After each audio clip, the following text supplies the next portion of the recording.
Mateus capítulo 4. A tentação de Jesus. Em seguida, Jesus foi conduzido pelo Espírito ao deserto para ser tentado pelo diabo. Depois de passar 40 dias e 40 noites sem comer, teve fome. O tentador veio e lhe disse: "Se você é o Filho de Deus, ordene que estas pedras se transformem em pães."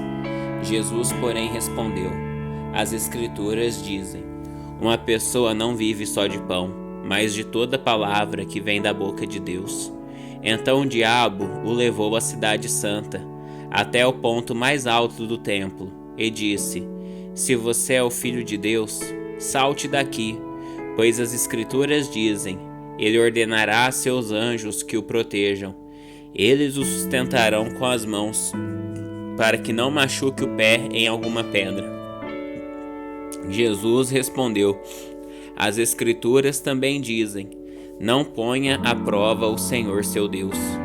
Em seguida, o diabo levou até um monte muito alto e lhe mostrou todos os reinos do mundo e sua glória. "Eu lhe darei tudo isto", declarou. "Basta ajoelhar-se e adorar-me." "Saia daqui, Satanás", disse Jesus, "pois as Escrituras dizem: adore o Senhor seu Deus e sirva somente a Ele." Então o diabo foi embora. Os anjos vieram e serviram Jesus. O início do ministério de Jesus. Quando Jesus soube que João havia sido preso, voltou a Galiléia.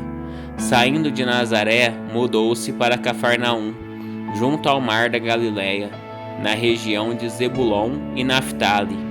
Cumpriu-se desse modo o que foi dito por meio do profeta Isaías: na terra de Zebulon e Naftali, junto ao mar, além do rio Jordão, na Galiléia, onde vivem tantos gentios, o povo que vivia na escuridão viu uma grande luz, e sobre os que viviam na terra, onde a morte lança sua sombra, uma luz brilhou.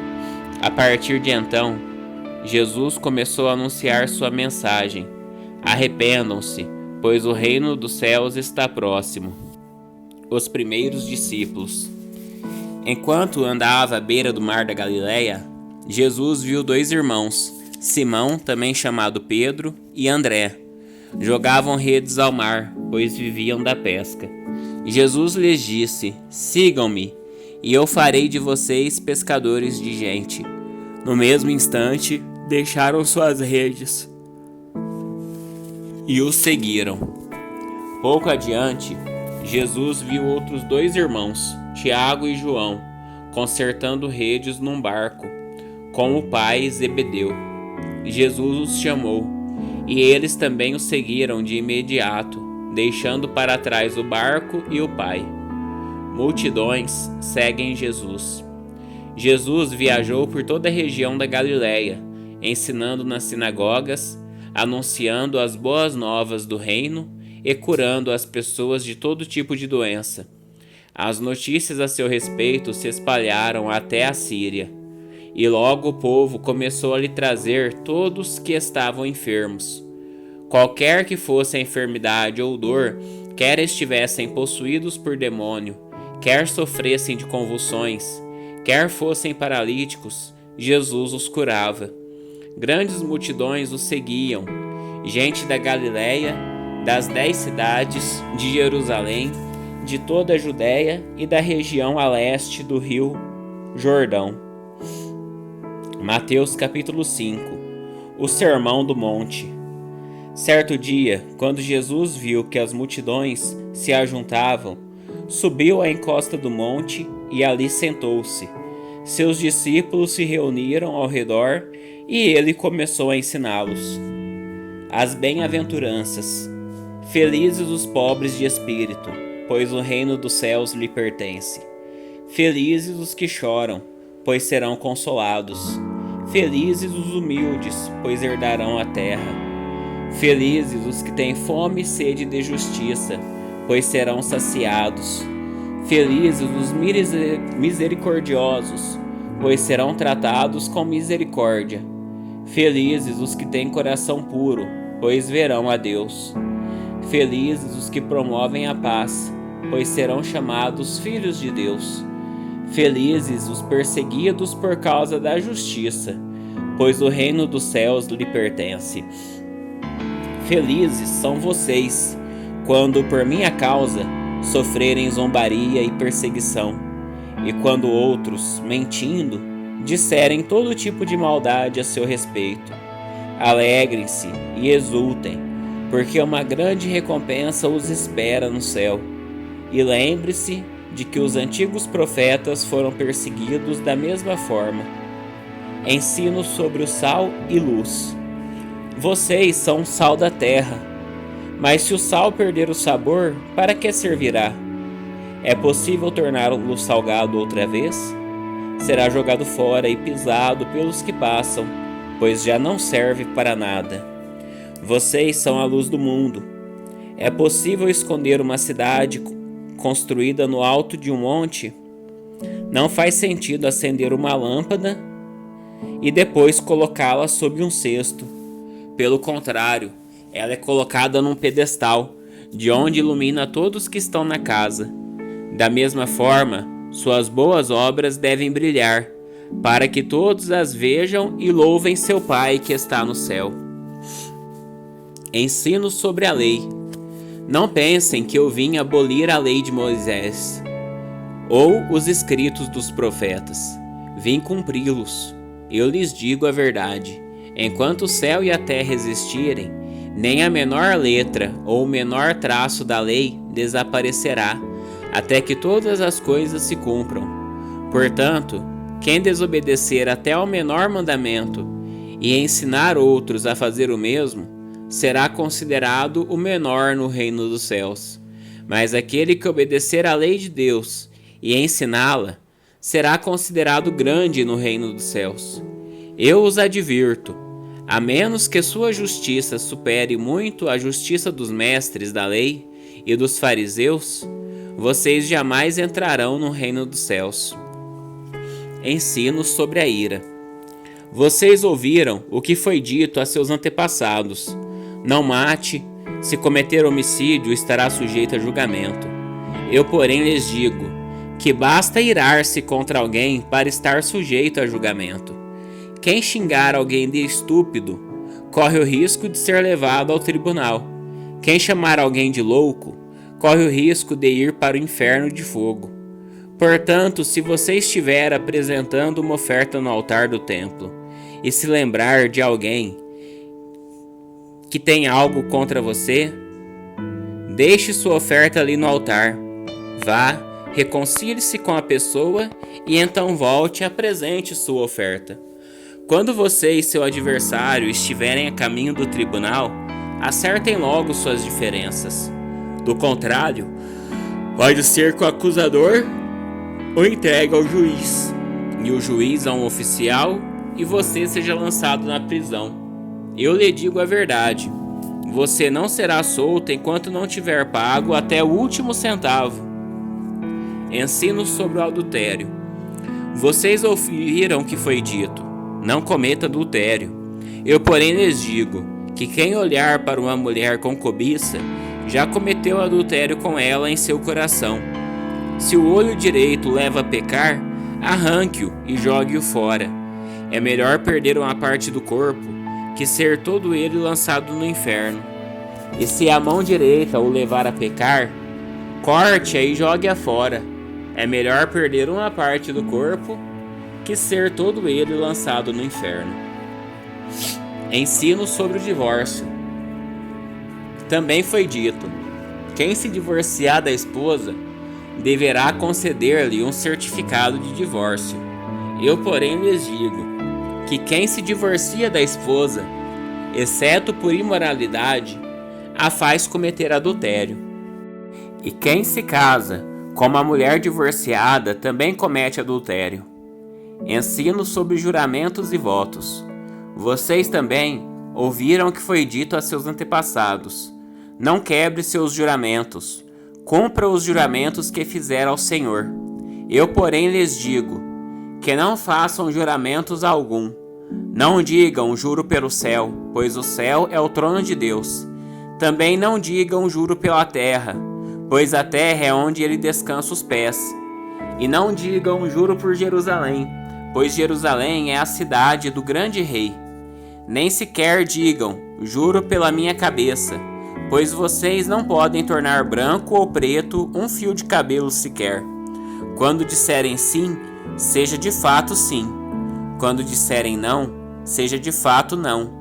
Qualquer coisa além disso vem do maligno. Ensino sobre a vingança.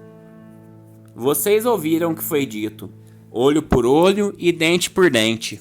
Eu, porém, lhes digo que não só se oponham ao perverso. Se alguém lhe der um tapa na face direita, ofereça também a outra. Se você for processado no tribunal e lhe tomarem a roupa do corpo, deixe que levem também a capa. Se alguém o forçar a caminhar 1 milha com ele, caminhe 2. Dê a quem pedir e não volte as costas a quem quiser tomar emprestado de você. Ensino sobre o amor pelos inimigos. Vocês ouviram o que foi dito: ame o seu próximo e odeie o seu inimigo. Eu, porém, lhes digo: amem os seus inimigos e orem por quem os persegue. Desse modo, vocês agirão como verdadeiros filhos de seu Pai, que está no céu, pois ele dá a luz do sol tanto aos maus como aos bons, e faz chover tanto sobre os justos como injustos. Se amarem apenas aqueles que os amam, que recompensa receberão? Até os cobradores de imposto fazem isso. Se cumprimentarem apenas seus amigos, que estarão fazendo demais? Até os gentios fazem isso.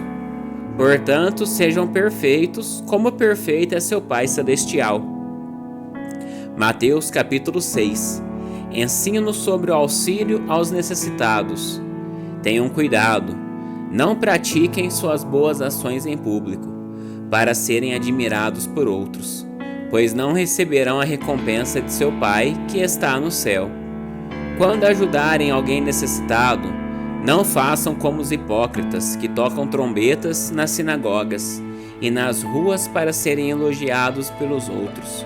Eu lhes digo a verdade, eles não receberão outra recompensa além dessa. Mas quando ajudarem alguém necessitado, não deixem que a mão esquerda saiba o que a direita está fazendo. Deem sua ajuda em segredo, e seu Pai que observa em segredo os recompensará. Ensino sobre a oração. Quando vocês orarem, não sejam como os hipócritas, que gostam de orar em público nas sinagogas e nas esquinas, onde todos possam vê-los. Eu lhes digo a verdade, eles não receberão outra recompensa além dessa. Mas quando orarem, cada um vá para o seu quarto, feche a porta e ore ao seu Pai em segredo. Então seu Pai, que observa em segredo, os recompensará. Ao orar, não repitam frases vazias sem parar, como fazem os gentios. Eles acham que se repetirem as palavras várias vezes, suas orações serão respondidas. Não sejam como eles, pois seu Pai sabe exatamente do que vocês precisam antes mesmo de pedirem. Portanto, orem da seguinte forma: Pai nosso que estais nos céus, santificado seja o teu nome. Venha o teu reino, seja feita a tua vontade, assim na terra como no céu. Dá-nos hoje o pão para este dia, e perdoa nossas dívidas, assim como perdoamos os nossos devedores. E não nos deixes cair em tentação, mas livra-nos do mal, pois teu é o reino, o poder e a glória, para sempre. Amém. Seu Pai Celestial os perdoará, se perdoarem aqueles que pecam contra vocês. Mas se vocês se recusarem a perdoar os outros, seu Pai não perdoará seus pecados. Ensino sobre o jejum. Quando jejuarem, não façam como os hipócritas, que se esforçam para parecer tristes e desarrumados, a fim de que as pessoas percebam que estão jejuando. Eu lhes digo a verdade, eles não receberão outra recompensa além dessa. Mas quando jejuarem, penteiem o cabelo e lavem o rosto. Desse modo, ninguém notará que estão jejuando, exceto seu Pai, que sabe que vocês fazem em segredo. E seu Pai, que observa em segredo, os recompensará. Ensino sobre dinheiro e bens. Não ajuntem tesouros aqui na terra, onde as traças e a ferrugem os destroem, e onde ladrões arrombam casas e os furtam. Ajuntem seus tesouros no céu, onde traças e ferrugem não destroem, e onde ladrões não arrombam nem furtam. Onde seu tesouro estiver, ali também estará seu coração. Seus olhos são como uma lâmpada que ilumina todo o corpo. Quando os olhos são bons, todo o corpo se enche de luz. Mas quando os olhos são maus, o corpo se enche de escuridão. E se a luz que está em vocês é na verdade escuridão, como é profunda essa escuridão? Ninguém pode servir a dois senhores, pois odiará um e amará o outro. Será dedicado a um e desprezará o outro. Vocês não podem servir a Deus e ao dinheiro. Ensino sobre preocupação. Por isso eu lhes digo que não se preocupem com a vida diária, se terão o suficiente para comer, beber ou vestir. A vida não é mais que comida, e o corpo não é mais que roupa? Observem os pássaros. Eles não plantam nem colhem, nem guardam alimento em celeiros, pois seu Pai Celestial os alimenta. Acaso vocês não são muito mais valiosos que os pássaros? Qual de vocês, por mais preocupado que esteja, pode acrescentar ao menos uma hora à sua vida? E por que se preocupar com a roupa? Observem como crescem os lírios do campo. Não trabalham, nem fazem roupas. E, no entanto, nem Salomão em toda a sua glória se vestiu como eles. E se Deus veste com tamanha beleza as flores silvestres, que hoje estão aqui e amanhã são lançadas ao fogo, não será muito mais generoso com vocês, gente de pequena fé? Portanto, não se preocupem dizendo: o que vamos comer? O que vamos beber? O que vamos vestir? Essas coisas ocupam o pensamento dos pagãos, mas seu Pai Celestial já sabe do que vocês precisam. Busquem em primeiro lugar o reino de Deus e a sua justiça, e todas essas coisas lhes serão dadas. Portanto, não se preocupem com o amanhã, pois o amanhã trará suas próprias inquietações. Bastam para hoje os problemas deste dia.